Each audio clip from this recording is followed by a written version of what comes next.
tenían una filosofía de la historia en la repetición de ciclos como los ciclos biológicos: nacimiento, desarrollo, apogeo y muerte. Y esta idea de un ciclo biológico repetitivo fue naturalmente utilizado también en la filosofía de la historia, a veces de manera implícita, es decir, sin que haya una reflexión y una obra destinada específicamente a esta temática. Entonces, se creía que la vida histórica de las naciones era algo similar a la vida de plantas y animales, lo cual es normal que uno piense así, normal en el sentido de que la observación nos muestra ese tipo cíclico repetitivo de desarrollo. La idea de una historia lineal ascendente que siempre va superando obstáculos y estadios históricos anteriores es una idea que viene de San Agustín y probablemente de pensadores cristianos anteriores. Una idea que ha sido retomada por Voltaire, secularizada, o sea, liberada del contexto religioso, y luego repetida, como ustedes saben, en forma mucho más refinada por Hegel y por Karl Marx. Es decir, la historia como algo lineal, ascendente, algo que siempre va progresando con respecto a las épocas anteriores, es algo relativamente nuevo en la historia del pensamiento, y debemos a Voltaire por lo menos una exposición clara y específica sobre esta temática. Durante el siglo XVIII se hicieron varios descubrimientos geográficos. Por ejemplo, el gran navegante británico Cook y el francés Bougainville descubrieron Australia, las islas del Pacífico. No quedó prácticamente casi nada por descubrir en el mundo, y al mismo tiempo en el campo de las ciencias naturales se hicieron grandes progresos, como la ley de la gravitación universal de Isaac Newton y muchos otros, estimado público, descubrimientos científicos y avances tecnológicos, la aplicación de la ciencia a la vida práctica, que modificaron la vida de la gente radicalmente en el siglo XVIII, mejorándola. Es el siglo del optimismo, es el siglo realmente en el cual, durante el cual la gente ha creído que podemos modificar, podemos tomar prácticamente la conformación de la historia en nuestras manos si lo hacemos inteligentemente. Y esa idea, que en palabras muy simples significa modificar, conformar, en el fondo, hacer nuestra propia historia de acuerdo a nuestras ideas y no de acuerdo a tradiciones históricas o religiosas, esa idea desembocó muy rápidamente en la convicción profunda de que los seres humanos podemos y debemos conformar nuestra historia política, social, etcétera, de acuerdo a los parámetros de la razón. Ahora bien, estimado público, esa idea lineal ascendente ha tenido un gran exponente en Francia, que es Condorcet. Aquí está en la pizarra del chat el nombre completo. Él se llamaba Jean-Marie Antoine Nicolas de Caritain, marqués de Condorcet. Él nunca firmó ningún artículo con otro nombre, sino con su título completo. Por eso es que él es conocido por su título Condorcet y no por su apellido Carita. Lo mismo pasó con Montesquieu, lo mismo, estimado público, con muchos otros pensadores de esa época. Condorcet, estimado público, quien vivió entre 1743 y 1794, sostenía que el hombre es bueno por naturaleza. Es decir, que es capaz de un perfeccionamiento permanente e ilimitado, y que ese perfeccionamiento es un autoperfeccionamiento. Nosotros hoy sabemos que esa idea de que el hombre, el ser humano, sea bueno por naturaleza, está esa concepción muy alejada de la realidad empírica e histórica. Porque, estimado público, el ser humano, y eso ya lo vio San Agustín, tiene una mente compuesta también por sótanos, es decir, por elementos, por niveles en la mente que la razón no comprende bien y que solo salen a flote en los sueños, pero también en las acciones violentas.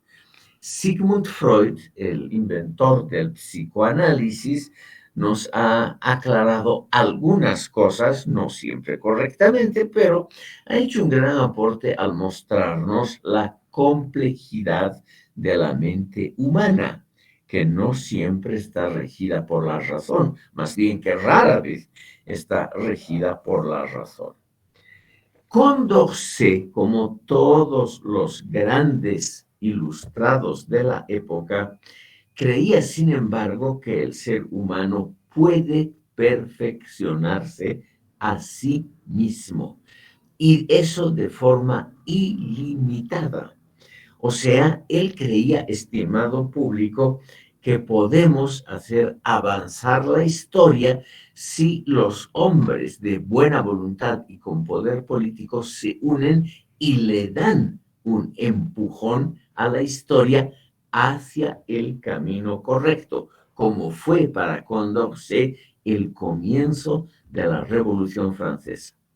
Luego Condorcet, hombre de ideas moderadas, tuvo problemas con el ala radical de la Revolución Francesa, con los jacobinos, quienes lo condenaron a muerte. Él murió de muerte natural poco antes de ser, digamos, apresado y ejecutado por los jacobinos.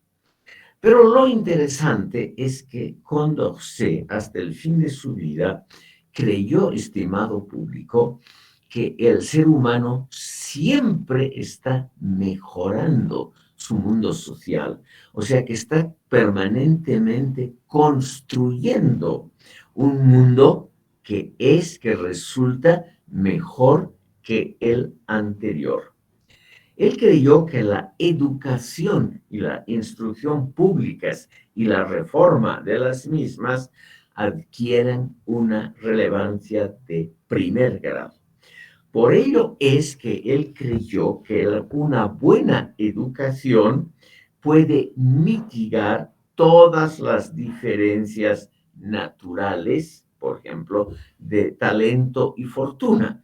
Una buena educación realmente sería uno de los caminos más importantes para la consecución, para la obtención de ese mundo racional ideal que él tenía en mente. Para Condorcet, el bien mayor consistiría en el constante progreso moral y educativo del género humano.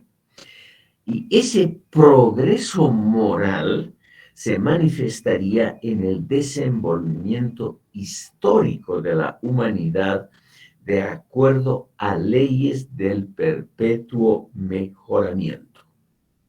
Escuchen bien, leyes del perpetuo mejoramiento. No es una idea original de él, Tampoco la división que ha hecho del progreso humano es una idea que viene de Jean-Baptiste Vico, cuyo nombre y fechas vitales he puesto en la pizarra del chat. De todas maneras, Condorcet es aquel hombre que ha realmente mostrado y en forma muy clara ese progreso de la historia humana en su obra Esbozo de una tabla, o sea, de un esquema histórico del progreso del espíritu humano, obra que ha conocido muchísimas reediciones desde su primera publicación alrededor de 1790. La filosofía de la historia de Condorcet puede ser considerada como el despliegue de la razón que va superando los errores, las debilidades y los pecados sociales del ser humano. O sea, estimado público, el hombre puede aprender y al aprender puede enmendar sus errores que siempre comete. Pero para ello es importantísimo justamente el factor educativo, el que permite conocer mejor.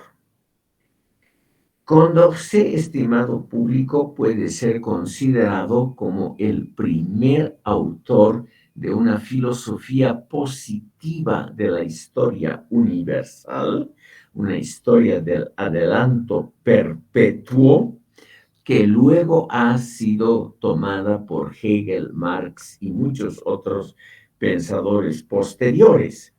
Él naturalmente se ha basado en Voltaire, algo en Montesquieu, etc.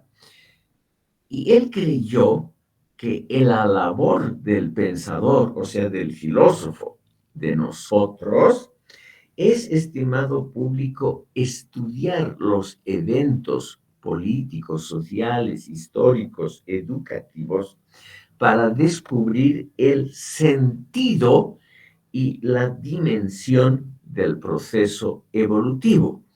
Y para Condorcet, ese descubrimiento es notar cómo los conocimientos humanos, por ejemplo, en el campo de las ciencias naturales, se engarzan con políticas públicas bien diseñadas justamente para el progreso permanente de las sociedades. Él dice, estamos todavía en el siglo XVIII, que lo suyo es más una esperanza. Su teoría no es todavía realidad, pero él está seguro de que generaciones futuras, educadas científicamente y que hayan leído su famoso esbozo de los progresos del espíritu humano, que esas generaciones futuras van a tomar en la mano, es decir, conscientemente, el desarrollo de su propia sociedad y lo van a hacer de acuerdo a la razón.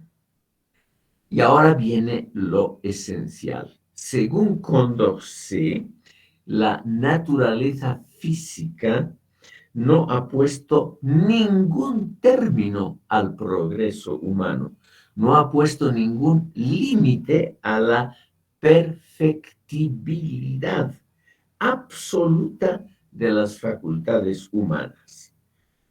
El progreso humano, por lo tanto, para Condorcet, ocurre de acuerdo a una ley general que viene de muy atrás y que en líneas generales puede tener pequeños retrocesos, pero la tendencia general, o sea, la que predomina, va a ser siempre hacia el progreso. Ahora, fíjense en el aspecto más importante.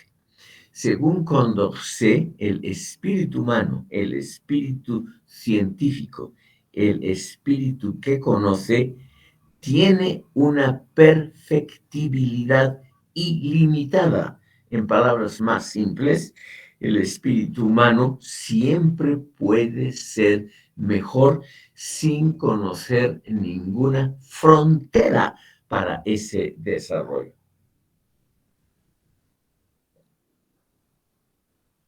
Todos los lectores religiosos de esa obra se mostraron escandalizados porque Condorcet, al postular la perfectibilidad ilimitada del ser humano, postulaba simultáneamente la idea de que el ser humano adquiriría las facultades que tiene Dios, o sea, de conocer totalmente el universo y poder modificarlo a su gusto.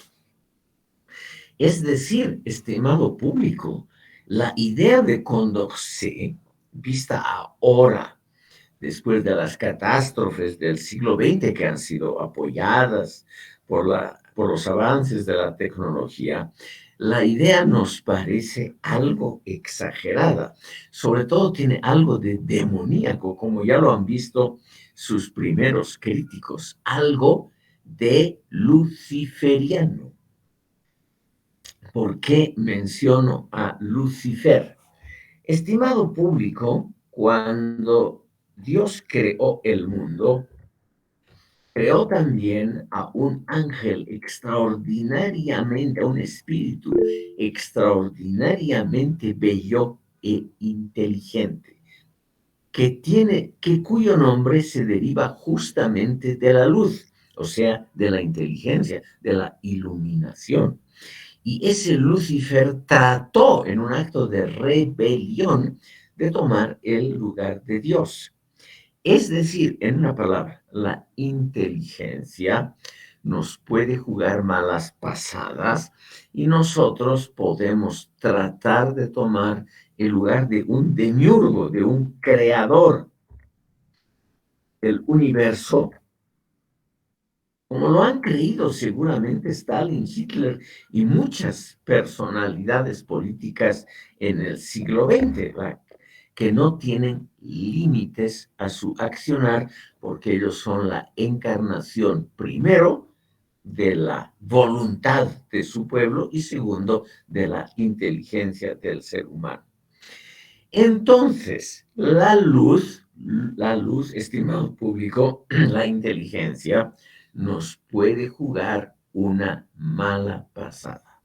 Eso es lo que muchos críticos, y no los más tontos, vieron realmente como peligro en la teoría de la perfectibilidad ilimitada del espíritu humano que propagó Condorcet con su obra magna sobre el esbozo del progreso del espíritu humano.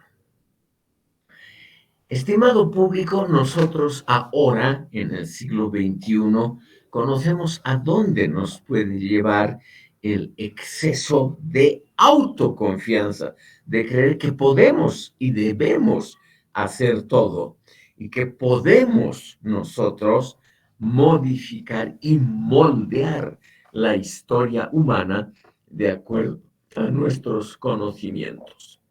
Y eso se lo ha visto en el stalinismo, que es naturalmente la idea monstruosa de creer que una persona, la iluminada por la ciencia más avanzada de ese momento, que se creía que era el marxismo, que esa persona estaba predestinada y que además tenía la potestad, el empoderamiento de modificar el mundo de acuerdo a los preceptos de la razón histórica. Y conocemos naturalmente los resultados extremadamente negativos a los que se puede llegar. El paradigma cognoscitivo que inspiró a Condorcet fue, estimado público, el estado de las ciencias naturales y de las matemáticas de su época. Los objetos de la ciencia tenían que ser cuantificables, según Condorcet, y hasta matematizables, es decir, reducidos a cifras. independientemente de su pertenencia a tal o cual esfera de la naturaleza y de la sociedad. Condorcet, yo creo que cometió el error de no comprender la diferencia entre ciencias naturales y ciencias sociales. Diferencia, estimado público, que ya había sido tratada por Vico, al cual vamos inmediatamente después vamos a tratar. Es decir, la idea de que todo puede ser matematizable, que todo puede ser reducido y expresado en cifras.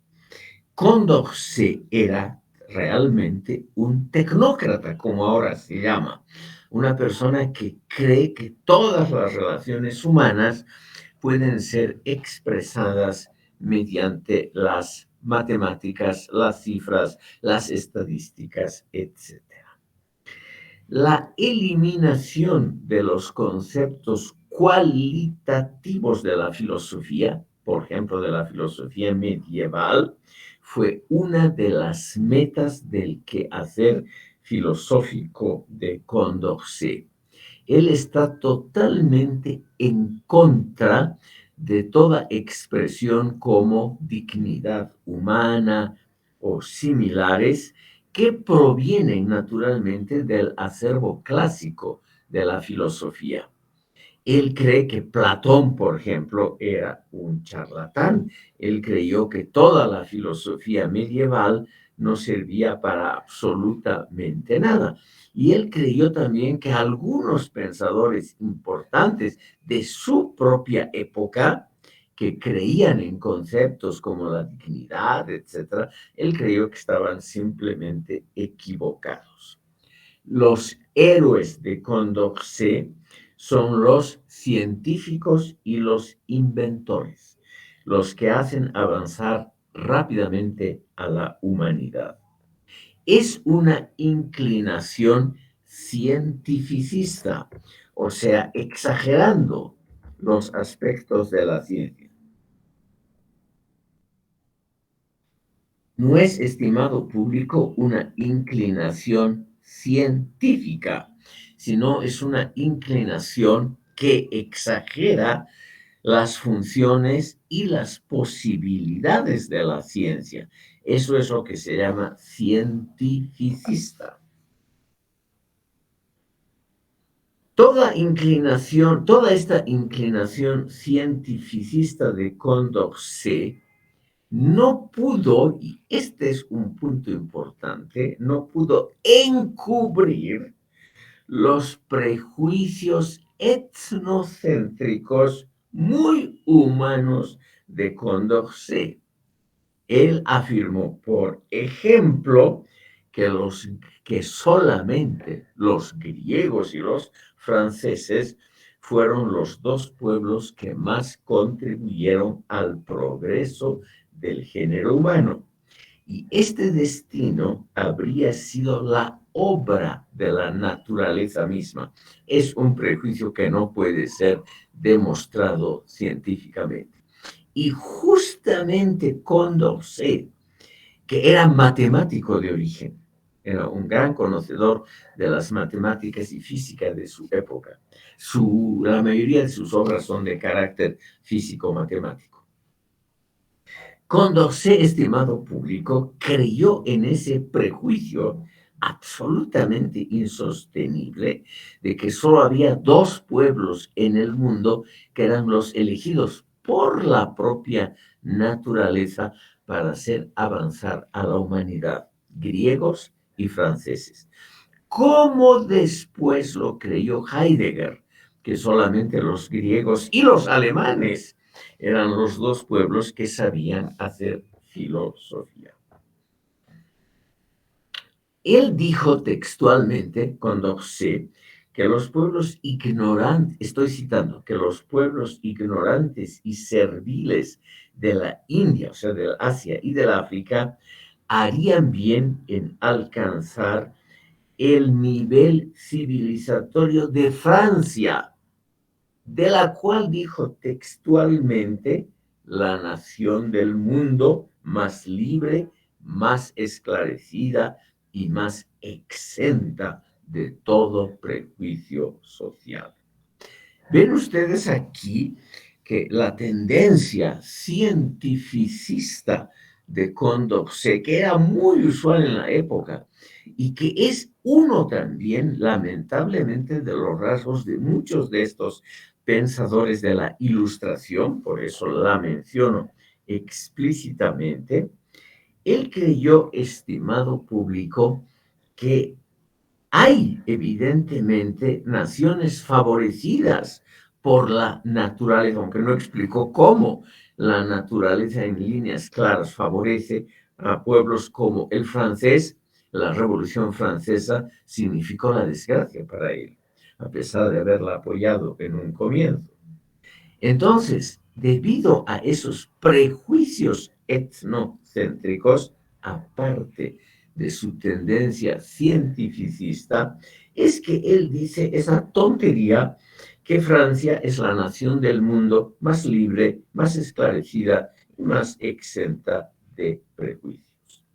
Yo diría, estimado público, que el optimismo historiográfico de Condorcet estaba acompañado de bastante ingenuidad y de unilateralidad y de un claro toque de nacionalismo.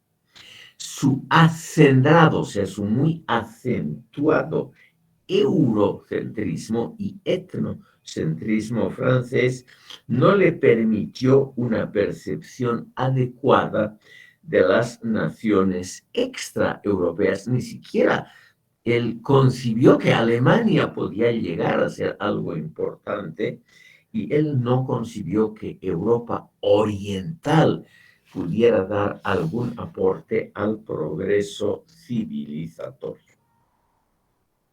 Él tenía una opinión extraordinariamente negativa sobre lo que él llamaba lo arcaico, o sea, lo precientífico, lo prerracional, un prejuicio realmente muy, muy exagerado.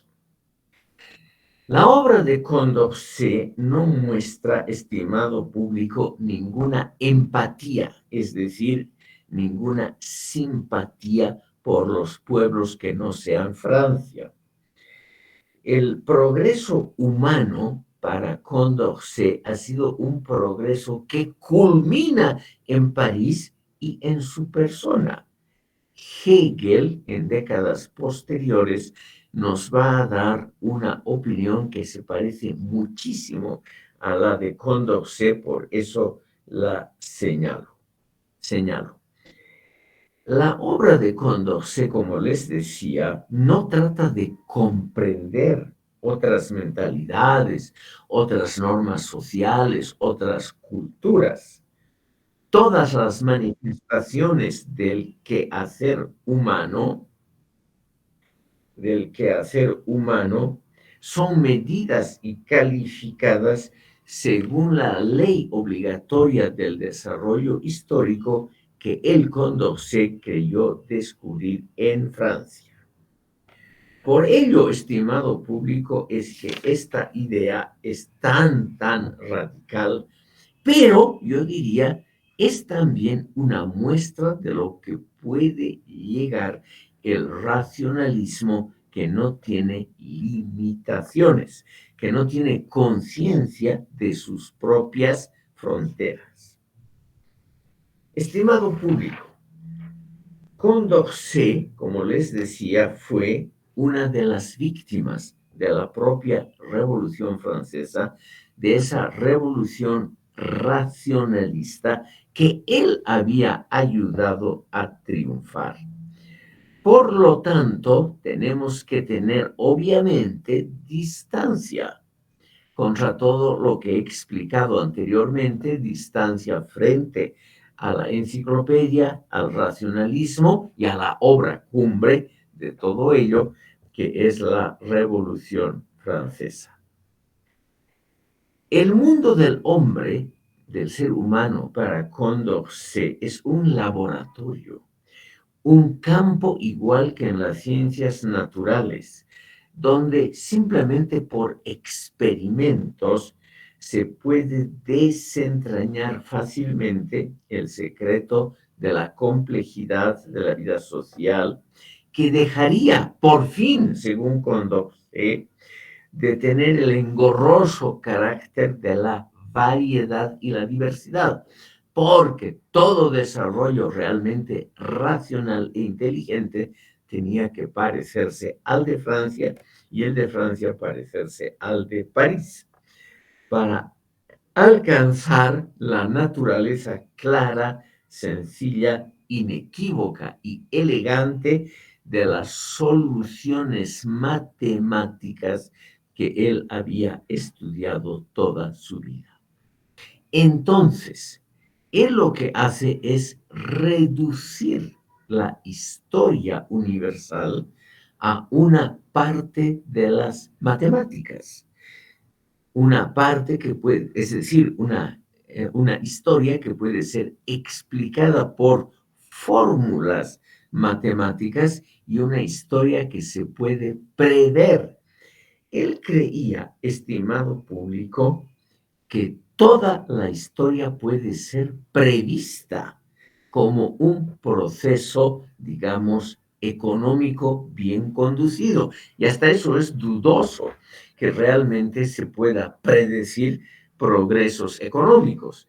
Pero Condorcet, que estaba enamorado de estadísticas, datos que él llamaba importantes, que eran solamente los datos que venían del experimento empírico, él creía que la labor de interpretación, lo que hacemos los filósofos, tenía que reducirse solo a exponer el resultado de fórmulas matemáticas que él pensaba descubrir para escribir un segundo volumen. La muerte prematura de Condorcet, estimado público, le impidió realmente este desarrollo tan interesante. Por las dudas, pongo aquí los datos vitales de Condorcet. Ustedes ven, es una vida truncada prematuramente por la Revolución Francesa, que lo condenó a muerte. Ahora, estimado público, la, la idea fundamental de la ilustración que está explicitada en la obra de Condorcet es una obra que tiene una opinión muy negativa por las culturas extraeuropeas. Eso quisiera dejar en claro para evitar un malentendido. En las manifestaciones de las culturas extraeuropeas, Condorcet solo vislumbró supersticiones extravagantes y mecanismos clericales para ofuscar y dominar a los hombres. Su juicio sobre las religiones, por lo tanto, es simplista. Él creía que todas las religiones son una deliberada manipulación de la mente, una deliberada manipulación que lleva a la confusión de las mentes sencillas. Para él la religión se limita a ser el suspiro de la criatura oprimida y el sojuzgamiento del individuo amedrentado por la casta sacerdotal. Feuerbach y Marx en el siglo XIX, sin citarlo, repiten exactamente las mismas expresiones para calificar lo que es la religión. Y ahora viene lo más grave. Esa tendencia a matematizar todo, a creer que todo puede ser explicado mediante fórmulas matemáticas y datos estadísticos, según el propio Condorcet, significa dejar de lado problemas existenciales, individuales y personales. Porque esos problemas personales, como el enamoramiento, el gusto estético, son problemas cualitativos. Y Condorcet quería solamente hacer valer principios cuantitativos. Entonces, estimado público, los problemas cotidianos del ser humano, por ejemplo, el enamoramiento o cosas similares, que difícilmente pueden ser transmitidas a fórmulas matemáticas, todo eso quedaba, según él, en el campo de las aberraciones religiosas. ¿Ya? No hay duda que esta propensión a pasar por alto los problemas existenciales personales, es decir, todo lo cualitativo, desemboca en una tendencia tecnicista, no técnica, sino tecnicista, o sea, una exacerbación del poder de la técnica. Como cientificista, es una exacerbación del poder de la ciencia. Y eso lleva claramente a un nuevo dogmatismo. Y esto es lo grave. Y esto también aquí lo diferencia de Voltaire y de los otros pensadores. Condorcet nunca tuvo dudas, sino solo certidumbres. Condorcet no veía dilemas, sino solo soluciones. La política para Condorcet no era el resultado aleatorio de fuerzas e intereses sociales en pugna, sino que la política era la encarnación de etapas siempre avanzando superiores de la razón histórica. Por ello, nos dice Condorcet, el estudio de las leyes universales permitiría al ser humano predecir, y aquí lo cito textualmente, con seguridad completa los eventos del porvenir. Fíjense ustedes esta pretensión, es decir, el conocer esas leyes generales de la historia, y la única importante que ha predicho él, digo que ha postulado él, es que la historia avanza hacia arriba linealmente. Eso, según él, nos permitiría conocer, cito, con una seguridad entera, fin de la cita, los eventos del porvenir. La esfera política dejaría de ser, cito, una empresa quimérica para convertirse en una actividad reglamentada por la ciencia, es decir, en la aplicación de las leyes universales exactas a los casos concretos, con lo cual desaparecería todo fenómeno de incertidumbre. Eso es lo que quería Condorcet y lo cual lo asemeja realmente a dictadores como Stalin, es decir, la abolición, la eliminación de todo fenómeno de incertidumbre. Toda la política se reduciría a la aplicación, obviamente científica, de las leyes universales, siempre exactas, a aplicación a fenómenos concretos. Condorcet, no hay duda, estimado público, por esa tendencia tecnicista y cientificista. Hoy diríamos que sería el perfecto tecnócrata, que está hoy en día tan en boga en las ideologías políticas de demás más disímiles. Condorcet creyó en la existencia de soluciones uniformes, generales y válidas para todos los casos, diseñadas por los científicos que detentan la verdad para aplicarlos a los casos concretos. La sociología y la ciencia política, que ya empezaban a desarrollar la historia y la antropología. En una palabra, todas las ciencias sociales deberían ser, según Condorcet, una matemática social. Entonces, estimado público, aquí la politología, la antropología, etcétera, reducida a un recuento de datos estadísticos, como él dice, a una matemática social.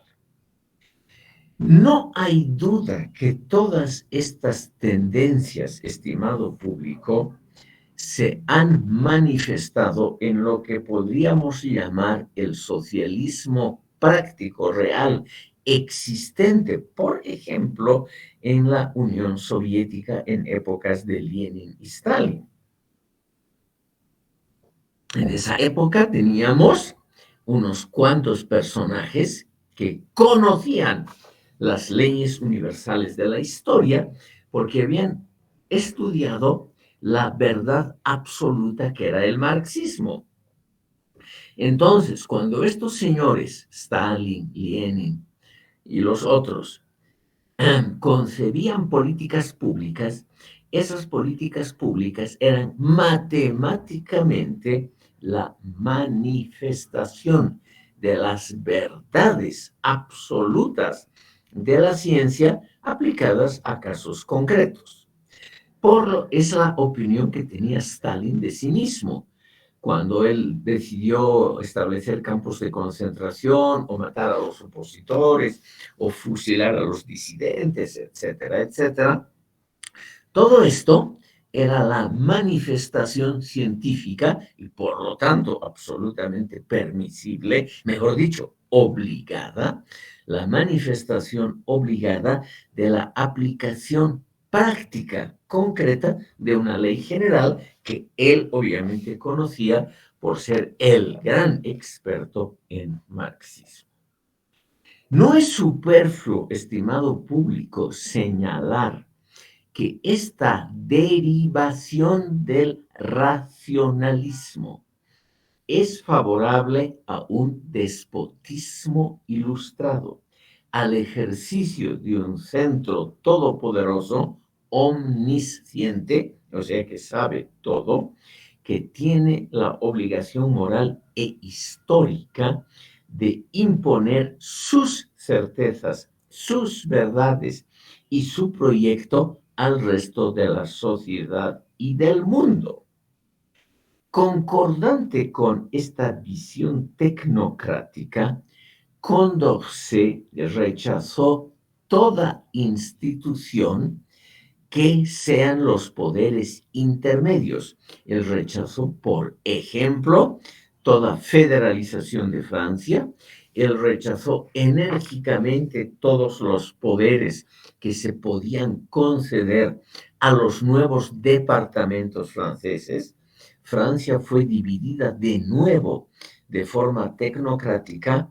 Eran unas pocas regiones históricas que se habían desarrollado de acuerdo a historias particulares, Borgoña, Bretaña, etcétera, Normandía, y la Revolución Francesa, esas pocas provincias históricas, las convirtió en cerca de 90 departamentos pequeños, todos a la cabeza de un prefecto, y el prefecto era nombrado por el Poder Ejecutivo Central y solamente tenía que implementar las órdenes del Poder Ejecutivo Central sin ninguna autonomía.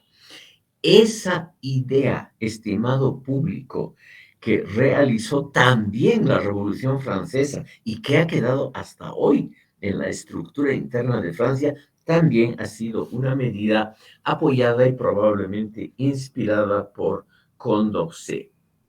O sea, como el poder ejecutivo, según Condorcet, es el poder que deriva su autoridad, su legitimidad del conocimiento de las leyes del desarrollo histórico como verdades matemáticas, entonces no hay lugar a la discusión.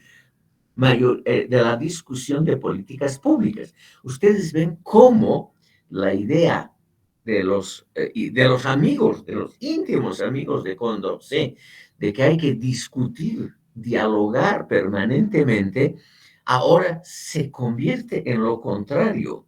Justamente los que conocen la historia, los sabios como él, los matemáticos, tienen el deber de imponer su verdad a toda la sociedad sin discusión, sin diálogo, y él propone por ello la abolición de asambleas provinciales, de todo poder que podía ser una competencia, una concurrencia a los iluminados que detentan el poder supremo. Como ven ustedes, estimado público, la idea de los contrapesos del poder, toda esa idea que los amigos de Condorcet, los otros iluminados, toda la vida habían propagado, todas esas ideas para Condorcet, también un racionalista, eran falsas. A eso lleva, estimado público, y por eso la persona y la doctrina de Condorcet son importantes para conocer, a eso puede llevar también el racionalismo. El peligro inherente a esta concepción radica, como se sabe hoy, en la posibilidad de que el progreso continuo, las normas uniformadoras y las grandes estructuras nacionales se transformen en verdades irrefutables y en estrategias, en órganos infalibles. Es decir, lo digo claramente, en abstracciones e idolatrías ante cuyo altar se sacrifican los valores individuales y particulares y se aplastan las diferencias, por ejemplo, las diferencias regionales, para no mencionar el dolor que puede causar justamente la imposición desde arriba de esas reglas generales, como ocurrió durante el siglo XX.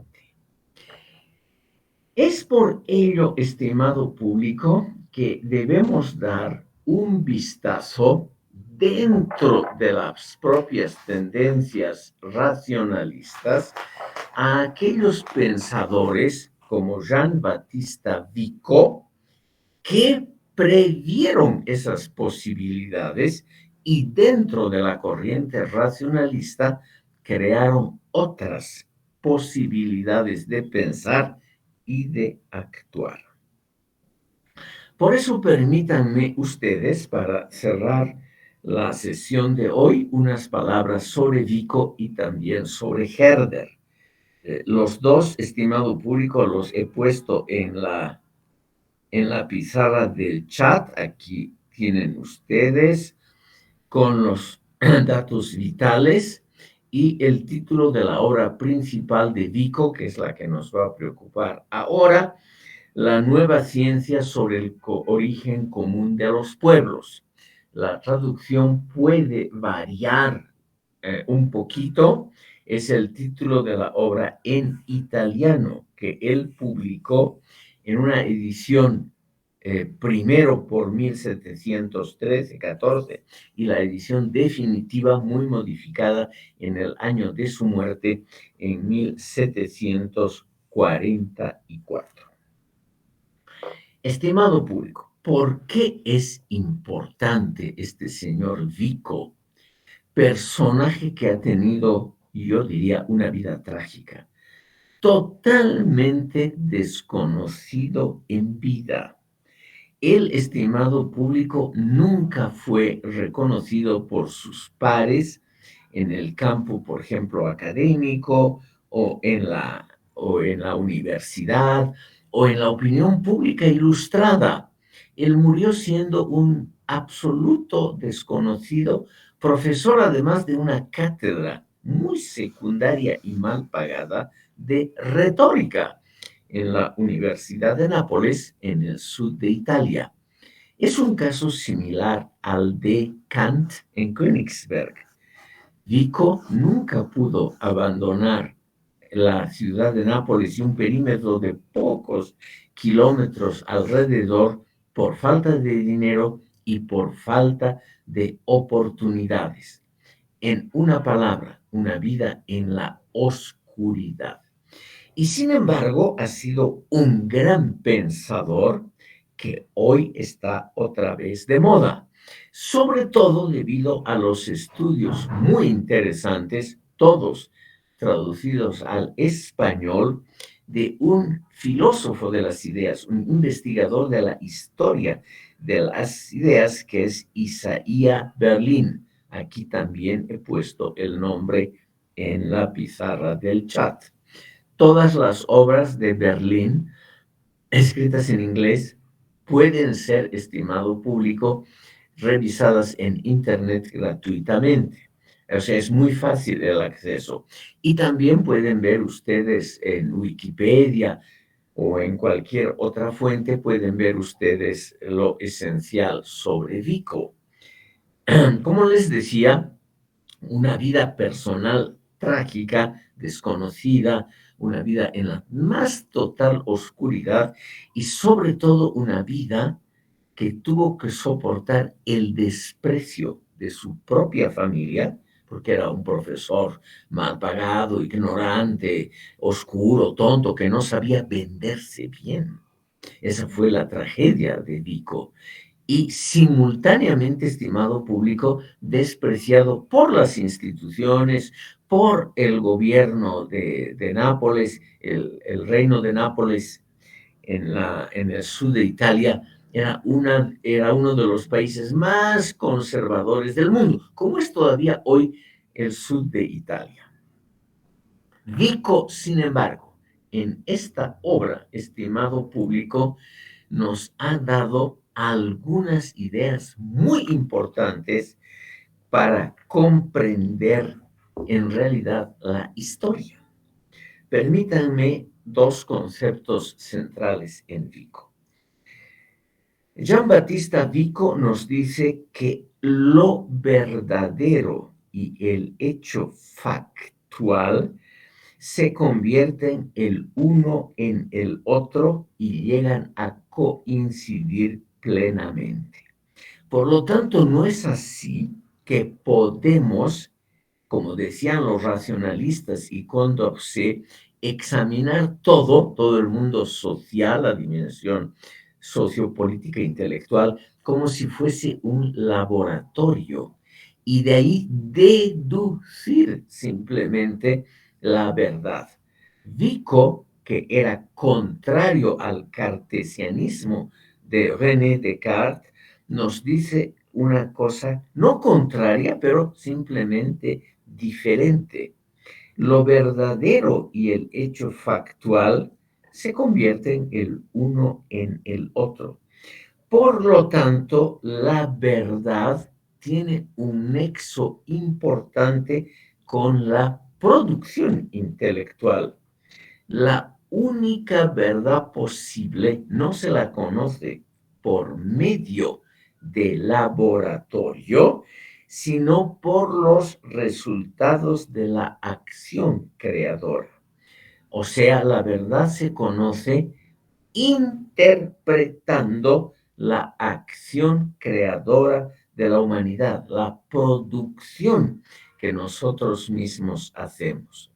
Vico, por lo tanto, es el gran campeón, estimado público, de la interpretación, no de la, como decía Condorcet y Descartes, de la constatación de hechos, o Condorcet, por ejemplo, la constatación y matematización de los hechos en figuras matemáticas y estadísticas. Vico, Jean Battista Vico, nos dice lo contrario. No lo contrario, pero algo diferente. Nos dice la verdad es lo que conocemos interpretando y por lo tanto es un precursor del postmodernismo y por lo tanto la verdad siempre va a ser relativa. Él era un hombre creyente, muy diferente a Condorcet, a Voltaire, a todos estos chicos elegantes, ricos. Por ejemplo, Voltaire, un hombre que murió muy rico. Helvetius, el gran materialista, estimado público. Eso tal vez me olvidé de mencionarles en la sesión anterior. Jean-Claude Helvetius, el gran pensador del materialismo francés. Este señor era millonario, era uno de los hombres más ricos de Francia. La familia de Helvetius, por ejemplo, tenía, estimado público, el monopolio de los impuestos. Ellos eran los que retenían los impuestos para la Casa Real. Obviamente una buena porción se pegaba a las manos de la familia Helvetius y tenían una vida extraordinariamente buena. Este filósofo materialista, enemigo de la monarquía, pero amigo de los placeres, vivía en un palacio rodeado de una gran servidumbre, etc. Vico, en cambio, y era ateo. Vico, en cambio, era creyente, estimado público, pero vivía muy, muy modesta y oscuramente. Pero él no era arrogante como los otros, no creía que había la verdad absoluta. Solo Dios conoce la verdad del universo, decía Vico. El ser humano, es el demiurgo solo de su propia historia. Es el artífice de su propio destino. Y por lo tanto, la historia, lo que hacemos, es lo que realmente podemos conocer. Entonces, aquí en oposición a Condorcet y a las tendencias de esa y a las tendencias racionalistas extremas, aquí Vico nos dice, hay una diferencia sustancial entre ciencias naturales y ciencias sociales, o como él las llama, ciencias del espíritu. En el fondo, las ciencias naturales, la matemática, la física, la química, estudian fenómenos que no son producidos por el ser humano, ni las reglas de las matemáticas, ni los fenómenos químicos y físicos han sido inventados o producidos por el ser humano, según Vico. Y por lo tanto, los podemos conocer solo superficialmente. Los podemos conocer solo en su apariencia externa. En esto se parece mucho al posterior Immanuel Kant. O sea, solo podemos conocer la forma exterior en que los fenómenos físicos y químicos aparecen ante nuestros ojos. En cambio, en el, en el terreno de las ciencias naturales, de las ciencias sociales, el terreno de las ciencias del espíritu, nosotros creamos nuestra historia. Y por lo tanto, nosotros podemos comprender mucho mejor los fenómenos sociales e históricos que los fenómenos físico-químicos. Entonces, aquí viene algo, estimado público, que probablemente va a gustar a algunos de ustedes. Vico es el gran pensador de que las ciencias del espíritu tienen una dignidad propia, que no dependen de los progresos de las ciencias naturales y que tienen probablemente una dignidad superior que las ciencias naturales porque las ciencias sociales son creadas por el ser humano y por eso las podemos entender. El proceso histórico, nos dice Vico, requiere de un impulso intuitivo del que quiere conocerlo, de un proceso empático. Él es el que ha puesto de moda esa palabra empatía, o sea, sentir simpatía por otros e identificarse con el otro. Este esfuerzo empático de las ciencias sociales, dice Vico textualmente, es tan respetable y tan seguro, escuchen bien, tan seguro como los procedimientos de las ciencias naturales y exactas. Estimado público, o sea, una buena interpretación de la historia es tan buena como y tan segura, tiene tan la misma calidad, la dignidad ontológica que un conocimiento de las ciencias naturales hecho por laboratorios y refrendado por experimentos. Ya que el hombre, el ser humano, produce la historia en contraposición a los fenómenos naturales creados por Dios, cuya comprensión es más difícil, el intelecto humano, nos dice Vico, puede comprender mejor los fenómenos históricos y sociales porque nosotros podemos adentrarnos en todas las culturas y podemos reconstruir en nuestro cerebro, mediante una buena interpretación, podemos reconstruir todo, todos los fenómenos culturales, históricos, religiosos de otros modelos civilizatorios. Según Vico, el método cartesiano de la duda sistemática no es aplicable a fenómenos que dependen del contexto de la comunicación intersubjetiva, o sea, del marco lingüístico de testimonios históricos aceptados por ciertos por una comunidad. Por lo tanto, estimado público, nosotros en las ciencias sociales podemos comprender lo que estamos estudiando con la misma seguridad y precisión que las ciencias naturales, porque podemos reconstruir en nuestro cerebro y por lo tanto comprender completamente cómo son las culturas ajenas. ¿Por qué Vico es importante y por qué este historiador de las ideas, ahora tan mencionado, Isaías Berlin, tan importante en las últimas décadas? ¿Por qué es esto algo que hay por lo menos que estudiar, aunque sea superficialmente? Porque aquí tenemos, estimado público, un acceso relativista, pero moderado, a los fenómenos que queremos estudiar. No hay verdades absolutas, nos dice Vico, solo Dios puede conocer lo que es la verdad absoluta, pero, nosotros podemos reconstruir en nuestro cerebro lo que el ser humano ha producido.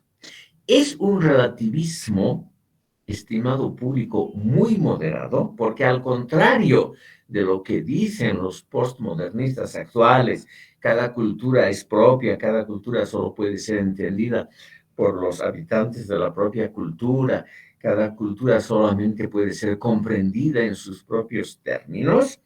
Este señor Vico, pese a ser anticartesiano, nos dice nosotros podemos adentrarnos en toda creación humana, en todo mito, en toda religión, en toda superstición humana, porque podemos reconstruirla en nuestro cerebro por medio primero de la observación y luego de la interpretación. ¿Por qué? Porque todas las culturas humanas provienen del mismo tronco. Los seres humanos todos tenemos el mismo origen, las mismas manías, las mismas esperanzas, los mismos prejuicios y por lo tanto nosotros podemos comprender perfectamente las culturas ajenas si hacemos el esfuerzo de reconstruir sus valores en nuestro cerebro. O sea, no es así que las culturas extrañas sean realmente desconocidas para nosotros, que no podamos comprender y calificar, juzgar a los otros. Podemos hacerlo, podemos juzgar, podemos naturalmente emitir criterios valorativos sobre culturas ajenas, porque todas ellas pertenecen a un grupo llamado el ser humano que es igual, uniforme en todo el mundo. Ustedes ven, es una personalidad muy interesante, Vico, que une la creencia religiosa, él fue hombre muy religioso, lo combina con una idea democrática, todas las culturas están a la misma altura de Dios, a la misma distancia de Dios, y por lo tanto las podemos intuir si hacemos el esfuerzo empático, el esfuerzo, estimado público, de adentrarnos en ella. Según esta concepción, obviamente toda cultura posee un sistema inconfundible de valores que, pese a estar encubiertos para la vista de los otros por el transcurso de la historia, nunca son completamente ajenos a nosotros, los que permite a otros pueblos, a otras personas y a otras generaciones reconstruir los valores de esos pueblos, culturas y naciones y comprenderlos. La teoría de Vico tiene la ventaja de no caer en un relativismo extremo, ya que la facultad de entender y apreciar una cultura pretérita o una cultura ajena presupone una cierta identidad, o sea, un cierto parecido de las facultades cognoscitivas y valorativas de toda la humanidad. Este entendimiento imaginativo, o sea, la empatía, nos permite una estimación adecuada de los secretos de las otras culturas. Todos los ritos, las cosmologías, las metáforas, la literatura, los mitos de todas las sociedades, por más alejadas que estén de nosotros, de nuestro lugar de enunciación, dice Vico, las podemos comprender si nos adentramos en ella. O sea, podemos entender las motivaciones profundas que han tenido los seres humanos y percatarnos de que todos los seres humanos tenemos justamente en el campo de las motivaciones una base común. O sea, estimado público, Vico propuso entonces una idea que también está en Aristóteles, una concepción del saber en cuanto a una conciencia acumulativa de la experiencia humana. El ser humano llega a comprender su propio mundo y su presente si intuye adecuadamente, es decir, si interpreta, si reconstruye las esperanzas, los temores y los anhelos que subyace a otras culturas y a otros pueblos.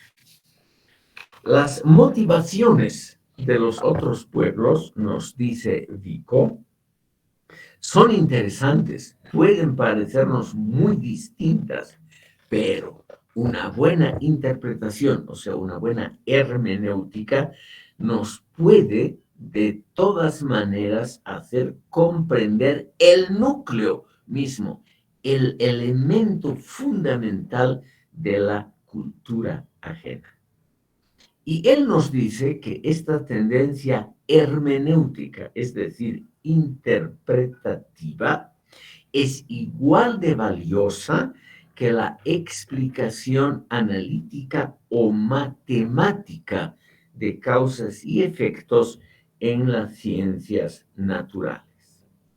Vico nos dice, Al penetrar en las culturas ajenas, nos damos cuenta de las diferencias que nosotros tenemos con el otro y con los otros, pero al mismo tiempo también nos percatamos de las similitudes y de la identidad que une a todos los seres humanos. Nos dice, en el fondo, los principios normativos más diferentes, y él se refiere, por ejemplo, al Islam, que era lo otro por excelencia en ese momento. Los principios normativos de los otros son construidos de la misma manera que nosotros hemos construido nuestros principios normativos. Y por lo tanto, y aquí viene la parte práctica, él nos dice, como nos podemos dar cuenta de las motivaciones profundas de los otros, de los enemigos, de los adversarios, podemos también llegar a acuerdos con ellos. Podemos vivir en paz con ellos porque nos adentramos al fondo de la cuestión, que es muy similar a todos los humanos.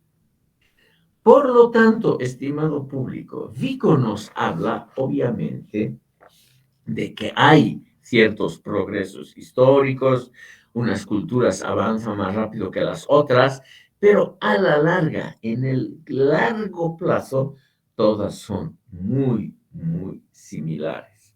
La multiplicidad de los hechos, de los valores de orientación, etcétera, etcétera, existe esa multiplicidad, pero con un esfuerzo nosotros la podemos comprender. Por cuestiones de tiempo, estimado público, permítanme mencionar a toda velocidad las teorías de Johann Gottfried Herder. Él vivió entre 1744 y 1803, o sea, muy posterior a Vico, pero tiene una tendencia muy interesante que ahora, en la época del postmodernismo, ha sido revalorizada enormemente. Y esa revalorización de Herder que ocurre actualmente tiene que ver con lo siguiente. Herder rechaza la tendencia uniformadora del racionalismo y de la cultura francesa. Eso es comprensible, estimado público, porque ahora no nos podemos imaginar fácilmente la enorme fuerza normativa que tenía en el siglo XVIII y también en el XIX la irradiación de los valores culturales franceses. Luis XIV se hizo construir el Palacio de Versalles fuera de París para que el populacho no interfiera en sus actividades. Un enorme edificio barroco, realmente el edificio que funda el estilo arquitectónico barroco. Todos los otros gobernantes de Europa, desde Portugal hasta Rusia, hasta Catalina la Grande, se hacen construir palacios similares. Menciono esto porque la arquitectura es solo una parte de esa imitación de costumbres, valores, arte, etcétera, que irradia Francia, la capital cultural del mundo occidental en los siglos XVIII y XIX, yo diría hasta la Segunda Guerra Mundial, y el claro resultado contrapuesto entre gente culta, que es muy, muy similar al resultado de que hoy la cultura norteamericana produce en los pueblos de las llamadas periferias. O sea, un rechazo enorme a esa cultura predominante unido a la aceptación de muchos de sus componentes. Lo mismo con Herder, que rechazaba lo que llama el falso universalismo de la cultura francesa, pero al mismo tiempo él aceptaba muchísimas muchísimos de los inventos, hasta de los modos de conversación de la cultura francesa. Herder es importante, estimado público, porque él nos dice que hay dos formas de entender el mundo: la explicación analítica de las ciencias naturales y la explicación interpretativa hermenéutica de las ciencias sociales. En esto se copia claramente a Vico. Y él nos dice que ambas son equivalentes y que la interpretación nos sirve para revalorizar lo propio. Justamente en ese mundo donde la cultura francesa era imperialista, realmente tenía una fuerza avasalladora. Herder nos dice, hay que salvar, rescatar los valores propios de nuestra cultura y contraponerlos a la cultura predominante. Él no usa expresiones actuales como imperialismo cultural, pero él nos da a entender algo muy similar. El filósofo tiene que salvar, rescatar lo propio. Y ese rescate de lo propio es un esfuerzo interpretativo, un esfuerzo hermenéutico que nos permite visualizar los grandes logros de las propias culturas.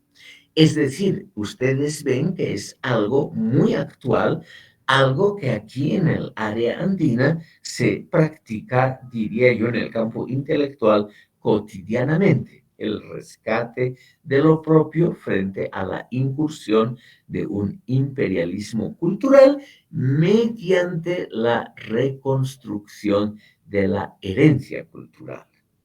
Pero Herder, que era un hombre muy moderado en términos políticos, naturalmente no se contrapone completamente a las ventajas del racionalismo. Él ha visto la Revolución Francesa, obviamente por eso les decía que él adopta algunas de las medidas que el racionalismo francés adopta porque son las superiores: el sistema métrico decimal y muchas cosas que tienen que ver, por ejemplo, la moneda, ¿no?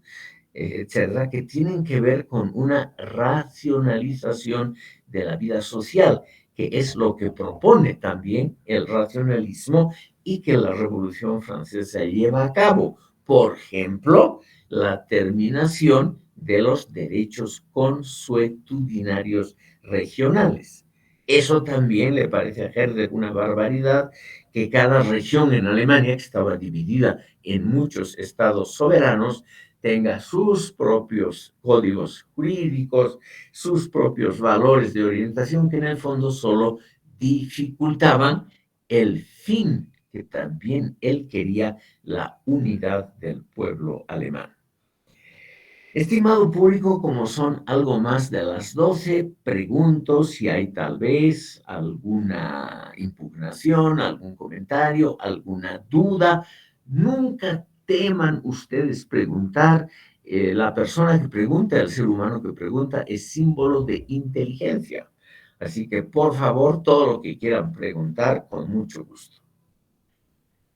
Si no hay ninguna pregunta o intervención de ustedes, vamos a concluir hoy en este momento y les adelanto que el próximo martes vamos a ver otro de los grandes procesos que critican a la razón y que han tenido una enorme influencia aquí en América Latina, que es la filosofía de Jean-Jacques Rousseau.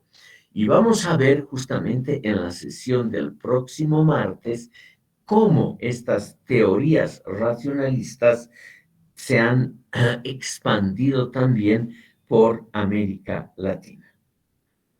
Si no hay entonces ninguna duda o intervención, estimado público, yo me despido de todos ustedes. Hasta luego. Hasta luego. Hasta luego.